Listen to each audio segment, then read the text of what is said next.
ಕ್ಷಣದಲ್ಲಿ ಪರಪ್ಪನ ಅಗ್ರಹಾರದಿಂದ ಸೂರಜ್ ರೇವಣ್ಣ ಸರಿಸುಮಾರು 29 ದಿನಗಳ ಜೈಲು ವಾಸದ ಬಳಿಕ ರಿಲೀಸ್ ಆಗಿ ಕಾರ್ನಲ್ಲಿ ಮುಂದಿನ ಪಯಣ. ಅವ್ರನ್ನ ಮಾತಾಡಿ ಸೂರಜ್ ರೇವಣ್ಣ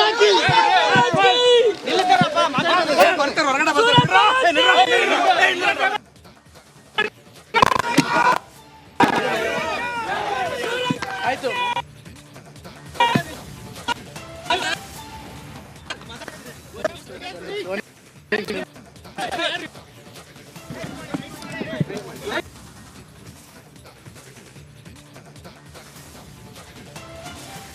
ಸೂರಜ್ ರೇವಣ್ಣ ಅವರ ಫಸ್ಟ್ ರಿಯಾಕ್ಷನ್ ಮಾತನಾಡೋದಕ್ಕೆ ಮುಂದಾಗ್ತಿದ್ದಾರೆ. ಪರಪ್ಪನ ಅಗ್ರಹಾರ ಜೈಲಿಂದ ವಾಪಸ್ ಆದ ಬಳಿಕ ಇವತ್ತೇನು ನನ್ನ ಮೇಲೆ ನಮ್ಮ ಕುಟುಂಬದ ಮೇಲೆ ಷಡ್ಯಂತ್ರ ಮಾಡಿ ಈ ಕುತಂತ್ರ ಮಾಡಿ ತೇಜೋವಧೆ ಮಾಡಬೇಕು ಏನು ಉದ್ದೇಶದಿಂದ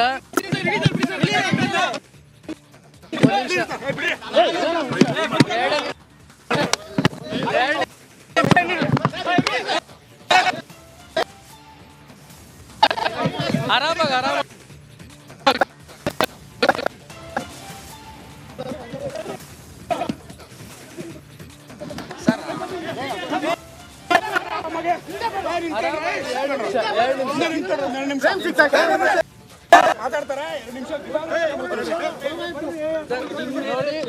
ಒಂದ್ ನಿಮಿಷ ನಾನೇ ಮಾತಾಡ್ತೀನಿ. ಇವತ್ತು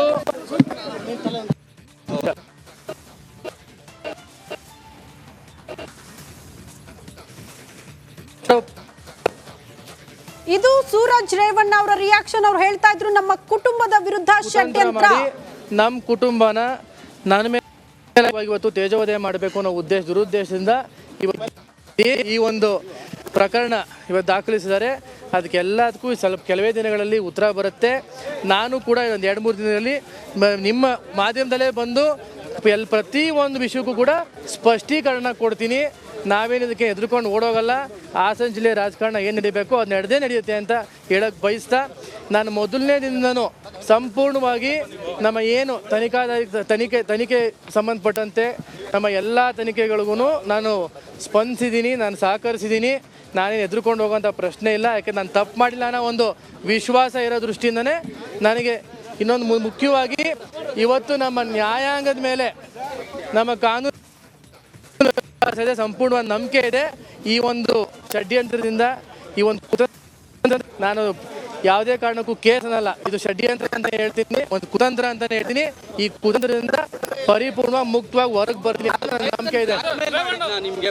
ಈಗ ಬಯಸ್ತೀನಿ ಪೂರ್ಣವಾದ ಪ್ರಕರಣದ ವಿಷಯವಾಗಿ ಇನ್ನು ಕೆಲವೇ 2-3 ದಿನದಲ್ಲಿ ತಾಳ್ಮೆಯಿಂದ ಇರಿ. ನಾನೇನು ಎಲ್ಲೂ ಓಡೋಗಲ್ಲ, ನಾನು ಎಲ್ಲೂ ಓಡೋಗಲ್ಲ.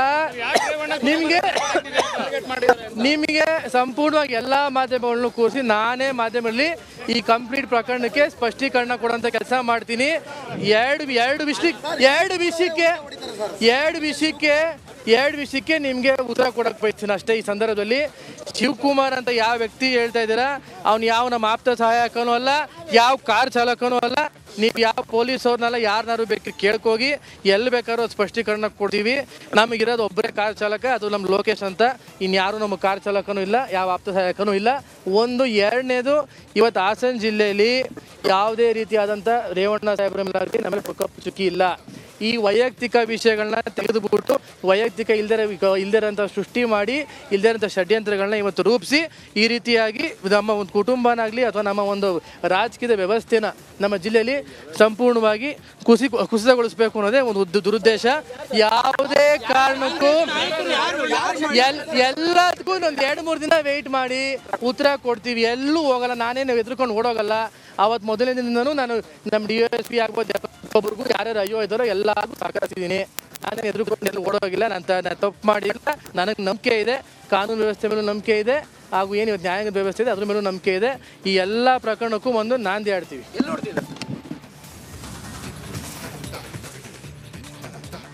ಇದು JDS MLC ಸೂರಜ್ ರೇವಣ್ಣ ಅವರ ಫಸ್ಟ್ ರಿಯಾಕ್ಷನ್.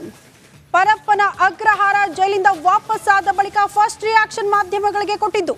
ಕುಟುಂಬದ ವಿರುದ್ಧ ಷಡ್ಯಂತ್ರ ಆಗಿದೆ, ನೈತಿಕವಾಗಿ ನಮ್ಮನ್ನ ಮುಗಿಸುವ ಪ್ರಯತ್ನಗಳು, ಹುನ್ನಾರ ಆಗಿದೆ. 2 ದಿನದಲ್ಲಿ ಎಲ್ಲದಕ್ಕೂ ಕೂಡ ಕ್ಲಾರಿಟಿ ಕೊಡ್ತೀನಿ.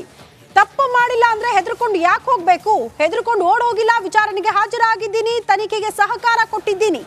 2 ದಿನದಲ್ಲಿ ಎಲ್ಲದಕ್ಕೂ ಕೂಡ ಕ್ಲಾರಿಟಿ ಕೊಡ್ತೀನಿ ಅನ್ನುವಂತ ವಿಚಾರವನ್ನ ಸೂರಜ್ ರೇವಣ್ಣ ಅವರು ಪ್ರಸ್ತಾಪ ಮಾಡಿದ್ದಾರೆ. ಇದು ಫಸ್ಟ್ ರಿಯಾಕ್ಷನ್. 29 ದಿನಗಳ ಬಳಿಕ ಜೈಲುದಲ್ಲಿ ಪರಪ್ಪನ ಅಗ್ರಹಾರದಿಂದ ಸೂರಜ್ ರೇವಣ್ಣ ಸರಿಸುಮಾರು 29 ದಿನಗಳ ಜೈಲು ವಾಸದ ಬಳಿಕ ರಿಲೀಸ್ ಆಗಿ ಕಾರ್ನಲ್ಲಿ ಮುಂದಿನ ಪಯಣ. ಅವ್ರನ್ನ ಮಾತಾಡಿ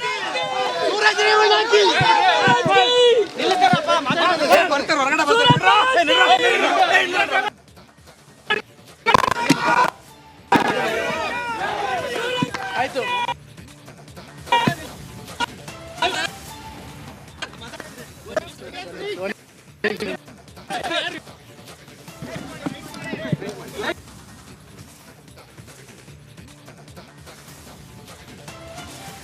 ಸೂರಜ್ ರೇವಣ್ಣ ಅವರ ಫಸ್ಟ್ ರಿಯಾಕ್ಷನ್ ಮಾತನಾಡೋದಕ್ಕೆ ಮುಂದಾಗ್ತಿದ್ದಾರೆ. ಪರಪ್ಪನ ಅಗ್ರಹಾರ ಜೈಲಿಂದ ವಾಪಸ್ ಆದ ಬಳಿಕ ಇವತ್ತೇನು ನನ್ನ ಮೇಲೆ, ನಮ್ಮ ಕುಟುಂಬದ ಮೇಲೆ ಷಡ್ಯಂತ್ರ ಮಾಡಿ, ಈ ಕುತಂತ್ರ ಮಾಡಿ ತೇಜೋವಧೆ ಮಾಡಬೇಕು ಏನು ಉದ್ದೇಶದಿಂದ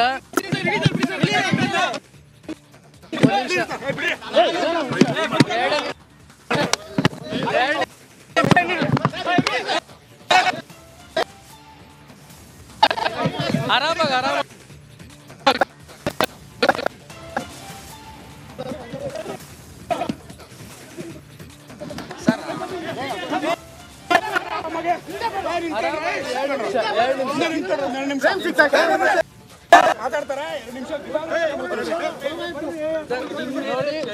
ಒಂದ್ ನಿಮಿಷ ನಾನೇ ಮಾತಾಡ್ತೀನಿ. ಇವತ್ತು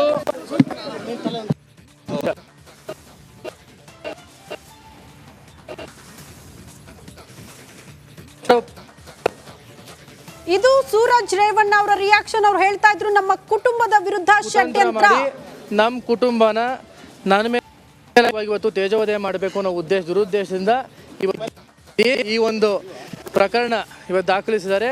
ಅದಕ್ಕೆಲ್ಲದಕ್ಕೂ ಸ್ವಲ್ಪ ಕೆಲವೇ ದಿನಗಳಲ್ಲಿ ಉತ್ತರ ಬರುತ್ತೆ. ನಾನು ಕೂಡ ಒಂದು 2-3 ದಿನದಲ್ಲಿ ನಿಮ್ಮ ಮಾಧ್ಯಮದಲ್ಲೇ ಬಂದು ಪ್ರತಿ ಒಂದು ವಿಷಯಕ್ಕೂ ಕೂಡ ಸ್ಪಷ್ಟೀಕರಣ ಕೊಡ್ತೀನಿ. ನಾವೇನಿದಕ್ಕೆ ಎದುರ್ಕೊಂಡು ಓಡೋಗಲ್ಲ. ಹಾಸನ ಜಿಲ್ಲೆ ರಾಜಕಾರಣ ಏನು ನಡೀಬೇಕು ಅದು ನಡೆಯುತ್ತೆ ಅಂತ ಹೇಳಕ್ಕೆ ಬಯಸ್ತಾ, ನಾನು ಮೊದಲನೇ ದಿನದೂ ಸಂಪೂರ್ಣವಾಗಿ ನಮ್ಮ ಏನು ತನಿಖೆ ಸಂಬಂಧಪಟ್ಟಂತೆ ನಮ್ಮ ಎಲ್ಲ ತನಿಖೆಗಳಿಗೂ ನಾನು ಸ್ಪಂದಿಸಿದ್ದೀನಿ, ನಾನು ಸಹಕರಿಸಿದ್ದೀನಿ. ನಾನೇನು ಎದುರ್ಕೊಂಡು ಹೋಗೋಂಥ ಪ್ರಶ್ನೆ ಇಲ್ಲ. ಯಾಕೆ ನಾನು ತಪ್ಪು ಮಾಡಿಲ್ಲ ಅನ್ನೋ ಒಂದು ವಿಶ್ವಾಸ ಇರೋ ದೃಷ್ಟಿಯಿಂದನೇ ನನಗೆ ಇನ್ನೊಂದು ಮುಖ್ಯವಾಗಿ ಇವತ್ತು ನಮ್ಮ ನ್ಯಾಯಾಂಗದ ಮೇಲೆ, ನಮ್ಮ ಕಾನೂನು ಸಂಪೂರ್ಣವಾದ ನಂಬಿಕೆ ಇದೆ. ಈ ಒಂದು ಷಡ್ಯಂತ್ರದಿಂದ, ಈ ಒಂದು ನಾನು ಯಾವುದೇ ಕಾರಣಕ್ಕೂ ಕೇಸ್ ಅನ್ನಲ್ಲ, ಇದು ಷಡ್ಯಂತ್ರ ಅಂತ ಹೇಳ್ತೀನಿ, ಒಂದು ಕುತಂತ್ರ ಅಂತಾನೆ ಹೇಳ್ತೀನಿ. ಈ ಕುತಂತ್ರದಿಂದ ಪರಿಪೂರ್ಣವಾಗಿ ಮುಕ್ತವಾಗಿ ಹೊರಗೆ ಬರ್ಲಿ ಅಂತ ನನ್ನ ನಂಬಿಕೆ ಇದೆ. ಈಗ ಬಯಸ್ತೀನಿ ಪೂರ್ಣವಾದ ಪ್ರಕರಣದ ವಿಷಯವಾಗಿ ಇನ್ನು ಕೆಲವೇ 2-3 ದಿನದಲ್ಲಿ ತಾಳ್ಮೆಯಿಂದ ಇರಿ. ನಾನೇನು ಎಲ್ಲೂ ಓಡೋಗಲ್ಲ, ನಾನು ಎಲ್ಲೂ ಓಡೋಗಲ್ಲ. ನಿಮಗೆ ಸಂಪೂರ್ಣವಾಗಿ ಎಲ್ಲ ಮಾಧ್ಯಮಗಳನ್ನು ಕೂರಿಸಿ ನಾನೇ ಮಾಧ್ಯಮದಲ್ಲಿ ಈ ಕಂಪ್ಲೀಟ್ ಪ್ರಕರಣಕ್ಕೆ ಸ್ಪಷ್ಟೀಕರಣ ಕೊಡುವಂಥ ಕೆಲಸ ಮಾಡ್ತೀನಿ. ಎರಡು ವಿಷಯಕ್ಕೆ ನಿಮಗೆ ಉತ್ತರ ಕೊಡಕ್ಕೆ ಬಯಸ್ತೀನಿ ಅಷ್ಟೇ. ಈ ಸಂದರ್ಭದಲ್ಲಿ ಶಿವಕುಮಾರ್ ಅಂತ ಯಾವ ವ್ಯಕ್ತಿ ಹೇಳ್ತಾ ಇದ್ದೀರಾ, ಅವ್ನು ಯಾವ ನಮ್ಮ ಆಪ್ತ ಸಹಾಯಕನೂ ಅಲ್ಲ, ಯಾವ ಕಾರ್ ಚಾಲಕನೂ ಅಲ್ಲ. ನೀವು ಯಾವ ಪೊಲೀಸ್ ಅವ್ರನ್ನೆಲ್ಲ ಯಾರನ್ನಾರು ಬೇಕಾದ್ರೆ ಕೇಳ್ಕೋಗಿ, ಎಲ್ಲಿ ಬೇಕಾದ್ರೂ ಸ್ಪಷ್ಟೀಕರಣ ಕೊಡ್ತೀವಿ. ನಮಗಿರೋದು ಒಬ್ಬರೇ ಕಾರ್ ಚಾಲಕ, ಅದು ನಮ್ಮ ಲೋಕೇಶ್ ಅಂತ. ಇನ್ಯಾರು ನಮ್ಮ ಕಾರ್ ಚಾಲಕನೂ ಇಲ್ಲ, ಯಾವ ಆಪ್ತ ಸಹಾಯಕನೂ ಇಲ್ಲ. ಎರಡನೇದು, ಇವತ್ತು ಹಾಸನ ಜಿಲ್ಲೆಯಲ್ಲಿ ಯಾವುದೇ ರೀತಿಯಾದಂಥ ರೇವಣ್ಣ ಸಾಹೇಬ್ರ ಮೇಲೆ ನಮಗೆ ಕಪ್ಪು ಚುಕ್ಕಿ ಇಲ್ಲ. ಈ ವೈಯಕ್ತಿಕ ವಿಷಯಗಳನ್ನ ತೆಗೆದುಬಿಟ್ಟು ವೈಯಕ್ತಿಕ ಇಲ್ದಿರೋಂಥ ಸೃಷ್ಟಿ ಮಾಡಿ, ಇಲ್ದಿರೋಂಥ ಷಡ್ಯಂತ್ರಗಳನ್ನ ಇವತ್ತು ರೂಪಿಸಿ ಈ ರೀತಿಯಾಗಿ ನಮ್ಮ ಒಂದು ಕುಟುಂಬನಾಗಲಿ ಅಥವಾ ನಮ್ಮ ಒಂದು ರಾಜಕೀಯದ ವ್ಯವಸ್ಥೆನ ನಮ್ಮ ಜಿಲ್ಲೆಯಲ್ಲಿ ಸಂಪೂರ್ಣವಾಗಿ ಕುಸಿತಗೊಳಿಸಬೇಕು ಅನ್ನೋದೇ ಒಂದು ದುರುದ್ದೇಶ. ಯಾವುದೇ ಕಾರಣಕ್ಕೂ ಎಲ್ಲದಕ್ಕೂ ಒಂದು 2-3 ದಿನ ವೆಯ್ಟ್ ಮಾಡಿ ಉತ್ತರ ಕೊಡ್ತೀವಿ. ಎಲ್ಲೂ ಹೋಗಲ್ಲ, ನಾನೇನು ಎದುರ್ಕೊಂಡು ಓಡೋಗಲ್ಲ. ಅವತ್ತು ಮೊದಲನೇ ದಿನದೂ ನಾನು ನಮ್ಮ DSP ಆಗ್ಬೋದು, ಒಬ್ಬರಿಗೂ ಯಾರ್ಯಾರು ಅಯ್ಯೋ ಇದ್ದಾರೋ ಎಲ್ಲರಿಗೂ ಸಹಕರಿಸಿದ್ದೀನಿ. ನಾನೇನು ಎದುರ್ಕೊಂಡು ಎಲ್ಲ ಓಡೋಗಿಲ್ಲ, ನಾನು ತಪ್ಪು ಮಾಡಿಲ್ಲ. ನನಗೆ ನಂಬಿಕೆ ಇದೆ, ಕಾನೂನು ವ್ಯವಸ್ಥೆ ಮೇಲೂ ನಂಬಿಕೆ ಇದೆ, ಹಾಗೂ ಏನು ಇವತ್ತು ನ್ಯಾಯಾಂಗದ ವ್ಯವಸ್ಥೆ ಇದೆ ಅದ್ರ ಮೇಲೂ ನಂಬಿಕೆ ಇದೆ. ಈ ಎಲ್ಲ ಪ್ರಕರಣಕ್ಕೂ ಒಂದು ನಾಂದಿ ಆಡ್ತೀವಿ.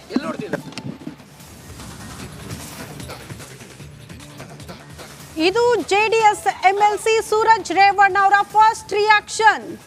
ಪರಪ್ಪನ ಅಗ್ರಹಾರ ಜೈಲಿಂದ ವಾಪಸ್ಸಾದ ಬಳಿಕ ಫಸ್ಟ್ ರಿಯಾಕ್ಷನ್ ಮಾಧ್ಯಮಗಳಿಗೆ ಕೊಟ್ಟಿದ್ದು. ಕುಟುಂಬದ ವಿರುದ್ಧ ಷಡ್ಯಂತ್ರ ಆಗಿದೆ, ನೈತಿಕವಾಗಿ ನಮ್ಮನ್ನ ಮುಗಿಸುವ ಪ್ರಯತ್ನಗಳು ಹುನ್ನಾರ ಆಗಿದೆ. 2 ದಿನದಲ್ಲಿ ಎಲ್ಲದಕ್ಕೂ ಕೂಡ ಕ್ಲಾರಿಟಿ ಕೊಡ್ತೀನಿ. ತಪ್ಪು ಮಾಡಿಲ್ಲ ಅಂದ್ರೆ ಹೆದರ್ಕೊಂಡು ಯಾಕೆ ಹೋಗ್ಬೇಕು? ಹೆದರ್ಕೊಂಡು ಓಡೋಗಿಲ್ಲ, ವಿಚಾರಣೆಗೆ ಹಾಜರಾಗಿದ್ದೀನಿ, ತನಿಖೆಗೆ ಸಹಕಾರ ಕೊಟ್ಟಿದ್ದೀನಿ. 2 ದಿನದಲ್ಲಿ ಎಲ್ಲದಕ್ಕೂ ಕೂಡ ಕ್ಲಾರಿಟಿ ಕೊಡ್ತೀನಿ ಅನ್ನುವಂತಹ ವಿಚಾರವನ್ನ ಸೂರಜ್ ರೇವಣ್ಣ ಅವರು ಪ್ರಸ್ತಾಪ ಮಾಡಿದ್ದಾರೆ. ಇದು ಫಸ್ಟ್ ರಿಯಾಕ್ಷನ್. 29 ದಿನಗಳ ಬಳಿಕ ಜೈಲು